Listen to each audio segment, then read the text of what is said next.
Shalom dan selamat pagi Bapak Ibu serta saudara-saudari yang terkasih.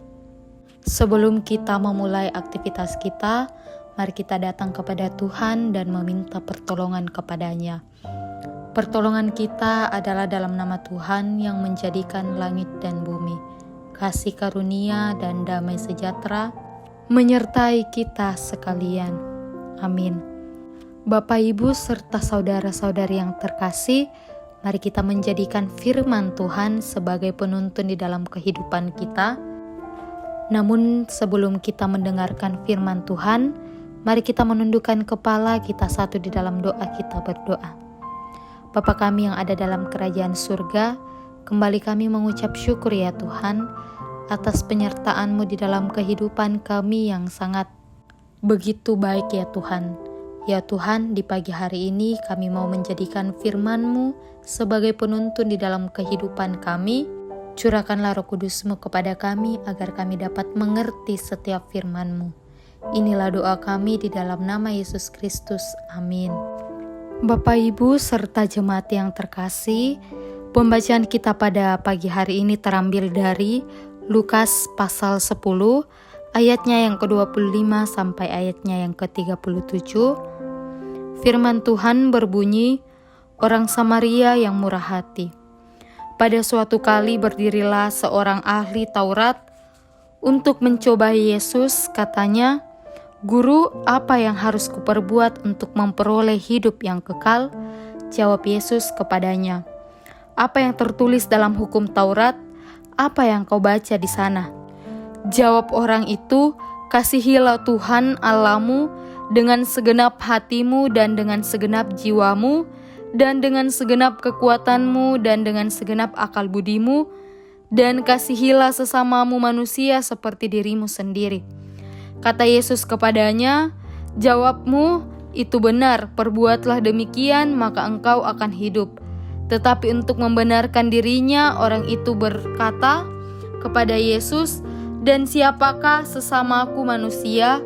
Jawab Yesus, "Adalah seorang yang turun dari Yerusalem ke Yeriko. Ia jatuh ke tangan penyamun-penyamun yang bukan saja merampoknya habis-habisan, tetapi yang juga memukulnya, dan yang sesudah itu pergi meninggalkannya setengah mati. Kebetulan ada seorang imam turun melalui jalan itu. Ia melihat orang itu, tetapi ia melewatinya dari seberang jalan. Lalu datang seorang Samaria yang sedang dalam perjalanan ke tempat itu, dan ketika ia melihat orang itu, tergeraklah hatinya oleh belas kasihan. Ia pergi kepadanya lalu membalut luka-lukanya, sesudah ia menyiraminya dengan minyak dan anggur. Kemudian ia menaikkan orang itu ke atas keledai tunggungannya sendiri lalu membawanya ke tempat penginapan dan merawatnya. Keesokan harinya, ia menyarankan 2 dinar kepada pemilik penginapan itu, katanya, "Rawatlah dia, dan jika kau belanjakan lebih dari ini, aku akan menggantinya waktu aku kembali." Siapakah di antara ketiga orang ini, menurut pendapatmu, adalah sesama manusia dari orang yang jatuh ke tangan penyamun itu? Jawab orang itu, "Orang yang telah menunjukkan belas kasihan kepadanya." Kata Yesus kepadanya, "Pergilah dan perbuatlah demikian." Nah, jemaat Tuhan yang terkasih, tema perenungan kita pada hari ini ialah kasih itu bertindak. Teori khusus belajar berenang, yaitu tiup napas melalui hidung di dalam air, apungkan tubuh di air, hilangkan rasa takut tenggelam, gerakkan kaki dan tangan sesuai gaya yang dikehendaki.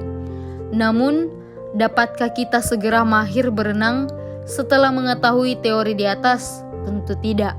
Kita harus mempraktikkan teori berenang itu di tempat berenang. Bila dipraktikkan, teori itu kemungkinan tidak berjalan mudah. Kita akan mengalami hal-hal seperti kepanikan, ketakutan, meminum air, bahkan tenggelam, sampai akhirnya kita mahir berenang. Nah, Bapak, Ibu, serta saudara-saudari yang terkasih, Lukas pasal 10 ayat 25-37 menceritakan tentang diskusi Yesus dengan ahli Taurat mengenai jalan menuju hidup kekal. Jawaban jalan menuju hidup kekal adalah dengan segenap hati, segenap jiwa, segenap kekuatan, dan segenap akal budi mengasihi Tuhan, serta mengasihi sesama seperti mengasihi diri sendiri. Yesus memperjelas hal itu di dalam perumpamaan tentang 3 orang, yaitu seorang imam, seorang Lewi, dan seorang Samaria yang melihat orang terkapar di jalan oleh karena dirampok. Hanya orang Samaria yang praktikkan kasih itu. Ia bahkan secara total melakukan kasih itu dengan meninggalkan tambahan 2 dinar kepada pemilik penginapan, agar terus merawat orang yang dirampok itu sampai sembuh dan bahkan bersedia mengganti kekurangan biaya perawatan itu ketika ia kembali. Kasih harus terbukti dalam tindakan. Berbagai alasan, kesibukan, kebutuhan, takut dimanfaatkan, dan sebagainya seringkali menjadi alasan pembenar kita untuk sulit membuktikan kasih. Kasih tidak bergantung kepada keadaan di luar kita, tapi kepada keputusan dalam diri kita. Pilihan ada di tangan kita, mempraktikkan kasih atau sekedar teori saja. Maka dari itu ketika kita melakukan tindakan kasih, mari kita untuk mempraktikkan di dalam kehidupan kita. Amin. Mari kita kembali menundukkan kepala, kita satu di dalam doa, kita berdoa. Bapa kami yang ada dalam kerajaan surga, kembali kami tunduk ke hadirat-Mu ya Tuhan, mengucapkan segala syukur atas penyertaan-Mu di dalam kehidupan kami. Terima kasih Tuhan, di hari-Mu yang indah ini kami masih bisa merasakan firman-Mu dan bisa mendengarkan firman-Mu Tuhan. Ajarkan kami untuk melakukan tindakan kasih itu dalam bentuk nyata di dalam kehidupan kami. Ya Tuhan, di dalam doa kami ini kami datang mendoakan segenap jemaat-Mu, terkhususnya di jemaat Tamalanta ya Tuhan.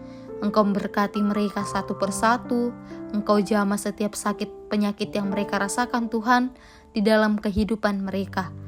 Di dalam pergumulan yang mereka rasakan Tuhan, Engkau juga datang sebagai jawaban di setiap pergumulan-pergumulan mereka. Ya Tuhan, kehidupan kami serahkan semua ke dalam tangan-Mu. Biarlah Engkau yang mengatur sedemikian rupa kehidupan kami sesuai dan seturut dengan kehendak-Mu Tuhan.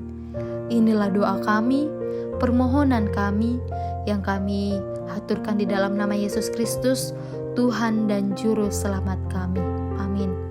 Mari kita selalu mengandalkan Tuhan di dalam kehidupan kita dan selalu berbuat sesuai dengan perintah-Nya. Maka dari itu mari kita terima berkat Tuhan.